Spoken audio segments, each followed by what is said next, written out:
여러분 안녕하십니까, 백운기입니다. 혹시나 했지만 역시나였습니다. 우리 정부가 그렇게 많은 것을 내주면서 만든 회담이었지만 기시다 일본 총리는 끝내 반성이나 사죄의 말 한마디 없었습니다. 역대 내각의 인식을 전체적으로 계승하고 있다. 어찌 이 말을 사과라고 해석할 수 있겠습니까? 일본 총선을 의식해서 그랬다면 최소한도 징용 피해자에 대한 위로의 말 한마디라도 했어야 하는 것 아닌가요? 더 놀라운 것은 우리 정부 반응입니다. 대통령실 고위 관계자라는 사람이 이 정도면 충분하다면서 사과 한 번 더 받는 게 무슨 의미가 있겠느냐 이렇게 얘기를 했다는데 정말 그렇게 생각합니까? 정녕 이것이 이 정부의 입장입니까? 열불이 나서 잠을 잘 수 없었다는 국민은 그러면 도대체 어느 나라 국민이라고 생각하는지 묻고 싶습니다. 백운기의 시사 1번지 출발합니다. 네, 한일 정상회담 성과, 평가 오늘 한번 집중적으로 해보도록 하겠습니다. 호사카 유지 세종대 대우 교수님 급히 모셨습니다. 어서 오십시오. 반갑습니다. 예, 안녕하십니까. 오랜만에 네. 뵙습니다. 예, 반갑습니다. 네. 교수님은 귀화하셨죠? 예. 지금 이제 한국 국적이시죠? 예. 얼마나 되셨나요? 귀화된 지는 20년 됐고요. 그래 오래. 예, 2003년에 예. 귀화했기 때문에 한국에 온 지는 35년이 됐습니다. 그러시군요. 예. 근데 왜 이름을 아직도 일본 이름을 쓰시는지 궁금해하는 분들이 많더라고요. 아, 네네. 처음은 그러니까 호유지로 바꾸려고 생각했습니다. 호유지, 호시로. 예, 예. 네, 그러나 많은 분들이 제가 아무래도 독도 연구를 많이 했기 때문에 예. 일본 이름을 가지면서 독도는 한국 연도라고 하는 게 더 효과적이지 않겠냐라는 분들이 주변에 꽤 많아가지고요. 은퇴하면 바꿔라 이름을 그런 분들이 많아서 저도 뭐 그렇게 생각한 부분이 있어서 그대로 남겼습니다. 예, 네. 그 문제를 좀 더 설득력 있게 전달하는 데는 그냥 일본 이름 갖고 하는 게 나을 것 같다. 예, 네. 예. 우리 호사카 유지 교수님 우리가 이렇게 부를 때 호사카 교수님, 유지 교수님 어떻게 부르는 게 그러면 벽에 맞습니까? 성이 호사카이기 때문에 예. 그냥 호 교수도 되고요. 예. 예, 호사카 교수도 됩니다. 그렇군요. 예. 알겠습니다. 우리 함께할 세 분 패널 인사하시죠. 신성범 전 의원, 최수영 메시지 컨설턴트, 박진영 민주연구원 부원장 나와 있습니다. 네. 안녕하세요. 네. 한일 정상회담 지금 이제 어제 끝났고 오늘 일본 방문을 마치고 윤석열 대통령이 돌아올 예정인데 먼저 좀 가벼운 것부터 하나 좀 물어보고 싶습니다. 어제 윤석열 대통령 내외 그리고 기시다 총리 내외가 저녁 식사 만찬을 같이 하지 않았습니까? 예. 그런데 보니까 어디 식당에 한 군데 가서 식사를 하고 그다음에 또 오므라이스 집에 가서 또 했다고 그러는데 원래 일본은 귀빈이 오면 밥을 2번씩 먹습니까? 그거는 이번에 처음인 것 같습니다. 제가 봐도요. 좀 밖에 나가서 스시집으로 가거나 그 오바마 때는 스시집으로 갔고요. 그리고 트럼프 대통령 때는 그 햄버거를 좋아한다고 하니까 특주 햄버거를 내기도 했고 예. 그 상대방의 기호에 좀 맞게 하는 것은 있습니다. 그러나 이 자에 걸쳐서 간다라는 것은 거의 전례가 오는 것 같습니다.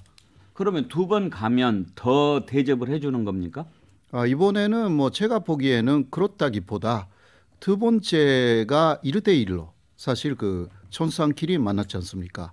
거기서 내밀한 이야기를 했다. 그런 식으로 저는 보는 거죠. 그러니까 부인도 동방하지 않고 한일 간에 여러 가지 특히 일본 쪽에서 보면 그 소녀산 문제라든가 뭐 독도 문제까지 나왔다는 식의 이야기도 있지 않습니까?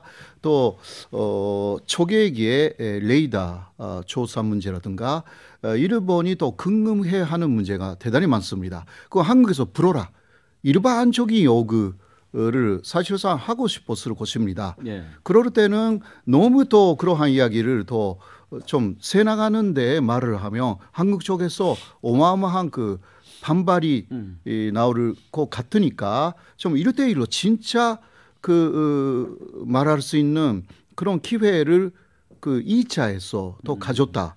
저는 그렇게 보고 있거든요. 그러면 단순한 오므라이스만 먹기 위한 자리는 아니었다고 아니다고 생각합니다. 그리고 더 그 윤석열 대통령이 긴자 가고 싶다. 예. 그리고 오므라이스 집이 그 지옥에 있다. 이런 이야기를 했기 때문에 거기에 더 초대를 했는데 거기까지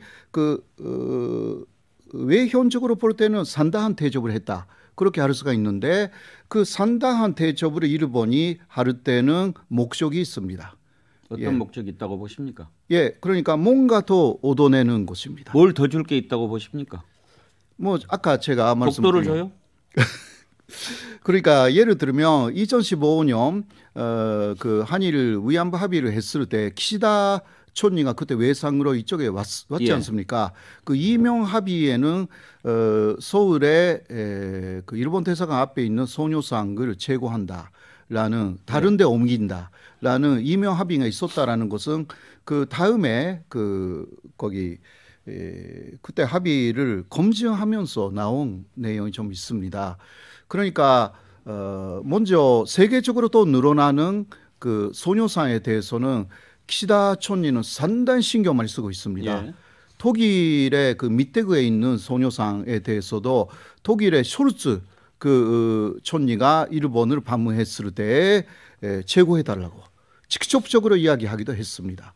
그러한 그 위안부 문제에 있어서의 일본 쪽의 요구도 앞으로 많이 나올 것으로 생각하고 이번에는 아마도 나왔을 것이라고 생각합니다. 그렇지 않아도 이번 회담에서 기시다 총리가 위안부 합의 이행을 요구했다 이런 보도가 나왔고 특히 이제 논란이 되는 부분이 독도 관련해서 기시다 총리는 독도는 일본 땅이다라는 그런 주장을 전달했다라고 NHK가 보도를 했는데 예. 우리 대통령실은 나오지 않았다라고 부인합니다.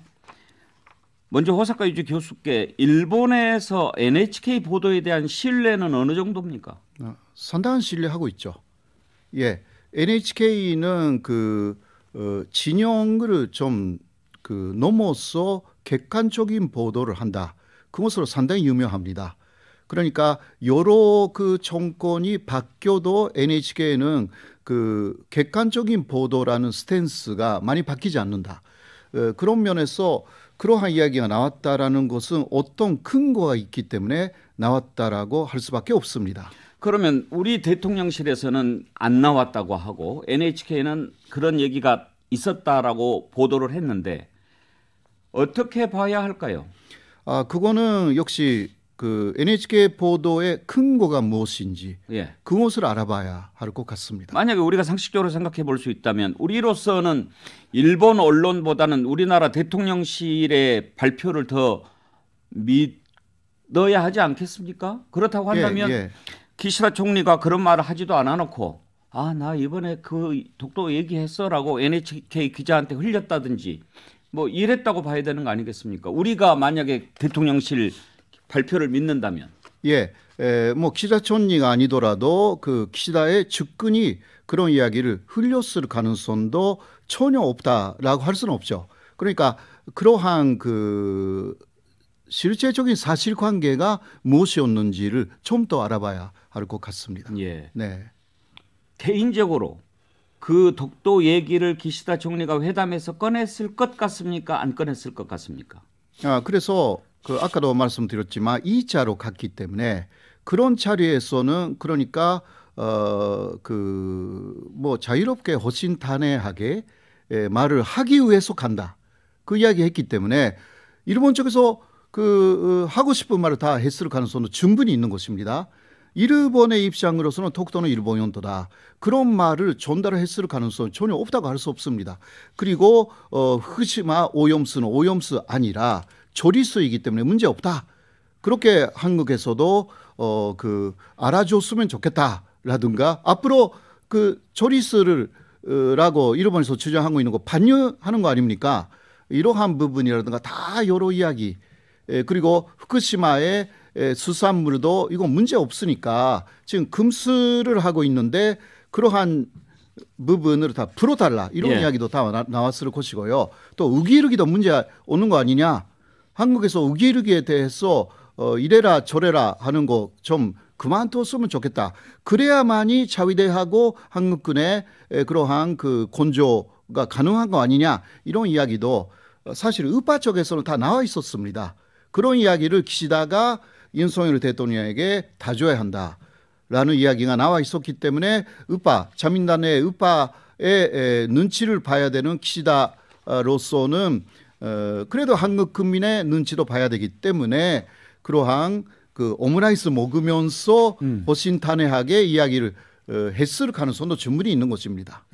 구체적인 것 한두 가지 더 여쭤보고 전체적인 평가를 한번 듣고 싶습니다. 일단 어제 기시다 총리가 혹시라도 사죄나 반성의 의미가 담긴 표현을 하지 않을까 우리가 기대를 좀 했는데 네.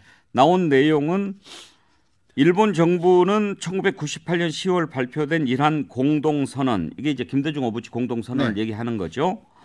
그런데 그것을 계승한다가 아니고 이란 공동선언을 포함해 역사 인식에 관한 역대 내각의 인식을 전체적으로 계승하고 있다 이렇게 밝히지 않았습니까? 네, 네. 우리가 궁금한 게 역대 내각의 인식이 김대중 오부치 선언과 궤를 쭉 같이 하는 거였나 아니면 다른 것도 있었나 궁금한데 팩트가 어떻습니까? 그래서 이 부분도요.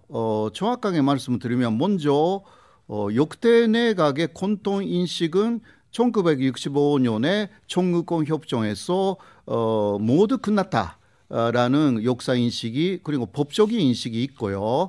그리고 또 하나는 그러니까 그 이후에 위안부 문제에 대해서 여러 가지 일본에서도 생각을 한 부분은 인도적인 차원이다라는 그 공동 인식이 있고요. 또 하나는 일제 간접기는 합법이었다. 이거는 역대 어느 정부도 그 부분은 아니다라고 하지 않았습니다. 그러니까 이런 거 모두 그러한 그 역대 내각의 인식을 그대로 계승했다. 물론 김대중 오부치 선언은 이게 아마도 대통령실에서 그 부분을 간정해달라라는 요청이 있었다고 저는 보고 있는데요. 그러니까 1998년 그 한일 공동 선언을 비롯하여 이러한 말이 일단 앞에 들어갔지만 역대 내각의 인식이나 담화를 전체적으로 계승하고 있다라는 것을 확인했다. 예. 막 이런 말로 상당히 두리뭉실하게. 두루뭉술하죠. 예. 그러니까 역대 내각의 인식이 하나는 아니지 않습니까? 그러니까 아베 선언도 있었고요. 아베 내각의 인식은 어땠습니까? 그러니까 먼저 고노 담화에 대해서 위안부 문제를 인정한 위안부 문제에 대해서 간제성이 있었다라고 해서 사과까지 한 고노 담화를 무효화하려고 했습니다. 그때 사실상 사문서화했고요. 그리고 간제징용 자체를 인정하지 않았고 피해자들에 대해서도 조선인 노동자 이런 식으로 계속 이번에도 그러한 이야기 나왔습니다. 그 기시다 총리의 입에서요. 그거는 간제 노동이라는 것을 부정하는 말입니다. 이런 것들이 와딩을 하나하나 보면 역대 내각의 사실 인식이라는 게 그대로 담겨져 있습니다.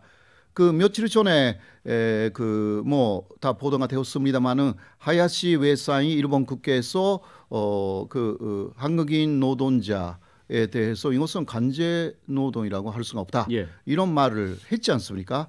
그런 게 모두 다 포함되어 있는 내용이다라고 할 수밖에 없습니다. 그러면 기시다 총리의 이번 발언은 이런 인식도 있고 저런 인식도 있는데 그냥 그것이 우리 일본 정부의 입장이다. 이렇게 얘기한 것이라고 받아들이면 되겠습니까? 예. 그러나 아까도 이야기했지만 기본은 65년도에 청구권 협정에서 한일 관계의 청구권에 관한 문제는 모두 끝났다. 이러한 내용이 공통적인 내용이고 또 하나는 일제 간접기는 합법이었다. 이거는 공통적인 내용이다. 이거 베이스에 갈려 있는 것입니다. 그것을 베이스로 해가지고 김대중 오부치 선언도 그 일본 쪽에서는 그렇게 생각하고 있고 그러나 한국 쪽에서는 다른 또 해석을 내놨다. 이것은 뭐 서로 다르기 때문에 어쩔 수가 없는 것이지만 일본 정부의 기본적인 입장은 바로 그 두 가지 내용으로 요약해서 말할 수가 있다라는 것을 말을 안 하지만 그런 게 포함되어 있는 것입니다. 우리 대통령실 고위 관계자는 이 정도면 충분하다 그렇게 입장을 밝혔다고 하는데 교수님 보시기에 기시다 총리의 이 발언은 사과나 반성의 뜻이 담겨 있는 발언이라고 평가하십니까? 그러니까 그거는 어떤 입장에서 평가하느냐라는 문제인데요. 저는 처음부터 사죄라든가 반성의 말이 절대 나오지 않을 것이다. 그렇게 생각하고 있었고 그대로 됐고요. 오히려 한국의 그 간제 지원 문제에 대한 해법에 대해서 평가한다. 이런 말을 했지 않습니까? 예. 평가를 한다. 이것을 그냥 높이 물론 평가하고 거기에 대해서 일본도 과거에 그러한 부분에 대해서 또 피해자분들에게 진심 어린 사죄를 올린다라든가 이런 말을 기대했지 않습니까? 높이도 안 들어갔죠. 안 들어갔습니다. 평가한다. 예. 그것은요. 일본은 더 사죄한다고 하면 더 뭔가 나올 것으로 생각해요. 일본적 생각은 우리는 그것으로 끝내자라는 것인데 일본은 더 한국 쪽에서 이거 인정했지 않느냐 불법선거를 그러니까 더 뭔가 요구가 나올 것이라고 생각해서 계속 그런 식으로 사죄라든가 반성이라든가 법적 책임이라든가 배상이라든가 이런 말을 절대 쓰지 않는 것입니다. 잘못되면 더 한국뿐만이 아니라 그 다음에 북일 수교, 북한하고의 수교에도 영향을 준다. 또 아시아의 많은 나라가 이제 일본을 인정했지 않느냐라고 해서 더 요구가 들어올 가능성이 있다. 그러니까 그런 식으로 한국에서는 생각하지 않고 오히려 상대를 생각하면서 더 좋은 말을 하지 않습니까? 이러한 습관 자체가 일본의 정치권에는 없습니다. 기시다 총리가 이렇게 애매모호한 표현으로 사과 문제를 넘어간 것에 대해서 일본 총선을 앞두고 있기 때문에 그런 것을 의식해서 그랬을 거다라는 분석이 나오는데 일본 총선이 언제 있습니까? 총선은 다음 달은 지방선거이고요. 총선은 2025년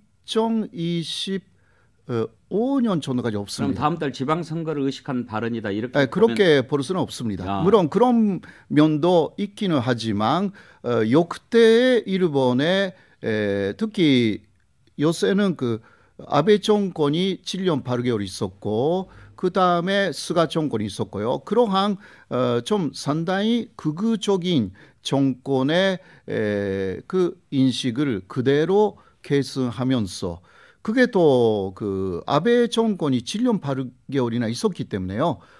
상당히 그런 식으로 일본 국민들도 의견화되어 있는 배경을 보면서 그리고 또 자민당 내에 극우파들이 상당히 많기 때문에 그런 사람들의 눈치를 볼 수밖에 없는 것입니다. 안 그러면 더 지지율이 떨어질 우려도 있고 모든 것을 의식하면서 이번에 반성이라든가 사죄, 사과 이러한 말을 쓸 수가 없었던 것입니다. 이번 한일 정상회담을 두고 한국의 여당에서는 한일 간의 새로운 미래를 열어가기 위한 구국의 결단이다 이렇게 평가하는가 하면 야당에서는 굴욕외교다 이런 심지어 나라를 판 것이다 이런 얘기까지 나옵니다. 교수님의 이번 한일 정상회담 평가는 어떠신지 궁금합니다. 너무 서로 극단적인 말로 평가한다기보다는 좀 더 앞으로 그러면 일본은 어떻게 나올까 그런 식으로 저는 평가를 하고 싶습니다. 모든 것을 한국에서 준비해서 다 먼저 이렇게 하겠다라고 해서 일본이 평가하는 그러한 관계가 손립되어 버렸어요. 그러니까 앞으로 일본은 예를 들면 조개기 문제도 한국에서 그쪽에 문제가 있었기 때문에 사죄를 해라라든가 한국 쪽에서 잘못됐다라는 표현을 해야 된다라든가 그래야만이 그 다음 뭔가 해주겠다 이런 식의 그 관계가 지금 손립되어 가고 있는 상당히 이거는 외교가 아니라 상극하고 하극이라는 그 4대 외교의 관계로 잘못하면 들어갈 우려가 있다. 그렇게 저는 보고 있거든요. 그러니까 이번에도 뭔가 합의가 아닙니다. 그렇지 않습니까? 예. 먼저 한국이 내놓고 일본이 평가하고 거기에 대해서 정상회담을 해 주었고 일본에서 볼 때 그 다음에 G7에도 초대를 해줄 가능성이 있다. 앞으로의 한국의 상황을 보면서 그러나 대통령실에서는 뭐 벌써부터 G7에 초대해달라 그 이야기를 쭉 하고 있다라는 내용이 일본의 언론에서 많이 보도를 하고 있습니다. 그런데 대통령실은 정확하게 G7에 초대한다라는 것을 아직 결정한 게 아니거든요. 이거는 하나의 카드이거든요. 예. 그러니까 오히려 정상회담이라는 것을 카드로 일본은 내놓았고 그 다음 G7이라는 것을 카드로 G7 회담에 한국을 초대한다라는 것이 하나의 카드가 되어 있고 이쪽은 그러나 일본이 원하는 간제 지원 문제를 내놓고 또 그 다음 뭐 조개액이라든가 오염수 문제 이것을 일본이 원하는 대로 동의해 나가는 상당히 그 문제가 있는 악스남 그 다음에 후쿠시마 주변에 8개 현에서의 수산물을 지금 한국은 수입하지 않거든요. 이것을 일본에 아마도 오염수를 조리수로 그렇게 인정해주고 하면 그 다음 풀어라. 그런 식으로 지금 그 금스 한국이 하고 있는 이거 WTO에서 이겼지 않습니까? 한국이요. 그러한 부분도 이제 풀어라. 그렇게 나올 거예요. 4대 외교다라는 말씀을 듣는 순간 참 여러 가지 생각이 드는데요. 어제 정상회담을 지켜보고 어떤 평론가가 그런 얘기를 하더군요. 내가 단언하건대 앞으로 몇 년 뒤면 일본 자유대가 우리 동해상에 들어올 것이다 라고 하던데 그럴 가능성도 있다고 보십니까? 예, 지금요, 일본은 여러 나라하고 원활화 협정이라는 것을 맺고 있습니다. 예. 원활화 협정이라는 것은 쉽게 말하면 소파 협정하고 똑같습니다. 그러니까 지금 미국하고 맺고 있지 않습니까? 예. 그것을 여러 나라하고 일본이 맺는다. 그 경우는 서로 군대가 상대국에 들어가서 그 지휘 협정으로 인해서 혜택을 입는 것입니다. 그렇죠. 예, 그것을 호주하고 지난해 맺었고, 그러니까 호주 군대가 일본에 자유롭게 들어갈 수가 있고요. 일본 자위대도 호주에 자유롭게 들어갈 수 있습니다. 이게 서로니까. 소파하고는 조금 다르군요. 소파는 주둔군 지휘 협정이기 때문에 네, 조금 다른 부분이 예. 있습니다. 그러니까 원활화 협정이라고 하는데요. 올해 1월에는 영국하고 이거 맺었어요, 일본이. 그러니까 일본에서는 1902년에 맺었던 영일 동맹의 부활이다. 이렇게 평가를 했고 2월 7일 정도에는 필리핀하고도 맺었습니다. 이거는 사실상의 준 군사 협정이다. 예. 군사동맹이죠. 그러니까 지소미아를 지금 그 정상화 시켰고 그 다음에 지소미아 다음은 악사라는 군사 무르자 교환 협정 이 두 가지를 맺으면 군사동맹입니다.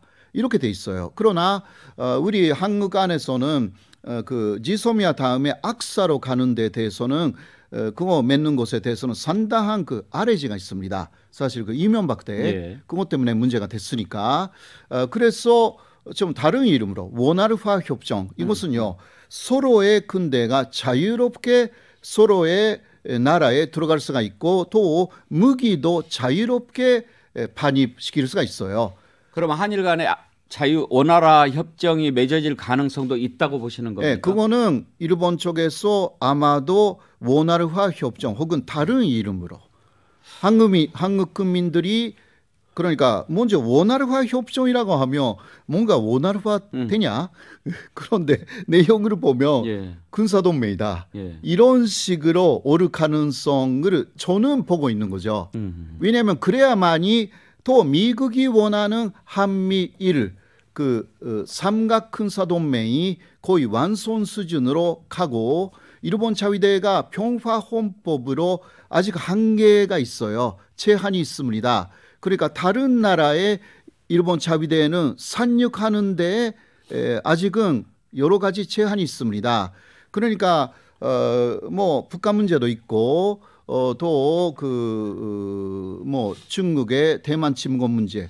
그때 미국은 일본 자위대에 많은 그 기대를 걸고 있는데 그러나 자위대는 다른 나라에 상륙하지는 못해요. 상륙할 경우는 일본인 보호망 그때만 어느 정도 제한적으로 가능한데요. 그러나 공격적으로 들어가기는 그 평화헌법을 개정해야 합니다. 아무리 그렇다 하더라도. 그러니까 그러면 미군이 그 예를 들면 북한 그 중국 문제 거기에는 엄청나게 미군을 보내야 하잖아요. 그러나 미국 본토에서는 그거 많이 반대하고 있어요. 60% 이상의 미국인들이 예. 미국이 동해안에 그리고 그 뭐 대만이나 거기에 그 군사를 보내는 거 반대하고 있습니다. 그럴 경우는 미국 의회가 승인 안 하는 것입니다. 본격적인 전쟁에 대해서는 그 경우는 60일간만 예를 들면 그 오키나와에 있는 그 미군이라든가 해병대죠. 60일간만 그 운영이 가능합니다. 예. 그러나 그 이후는 일본 자위대에도 한계가 있고 그러면 누구를 그렇게 쓰고 싶냐라는 내용이 나와 있는 거죠. 원래 오늘 우리가 일부에서만 좀 모시려고 했는데 저희 방송이 12시에 끝나거든요. 그때까지 시간 내주실 수 있습니까? 가셔야 되나요? 예, 뭐 그러면 제가 괜찮아요. 예. 아 그렇습니까? 예, 괜찮습니다. 조금 연장 가능합니다. 알겠습니다. 예. 그러면 이제 저희가 일부를 마칠 시간이라서 끝나고 한두 가지만 좀 더 여쭤보고 네네네. 그리고 보내드리도록 하겠습니다. 저는 네. 시간이 혹시 되시면 우리 패널들 얘기할 때 들으시면서 의견 있으면 밝혀주십사 알겠습니다. 부탁을 드리려고 했는데요. 네네. 예, 호사카 유지 교수와 인터뷰하고 있습니다. 15 듣고 이어가죠.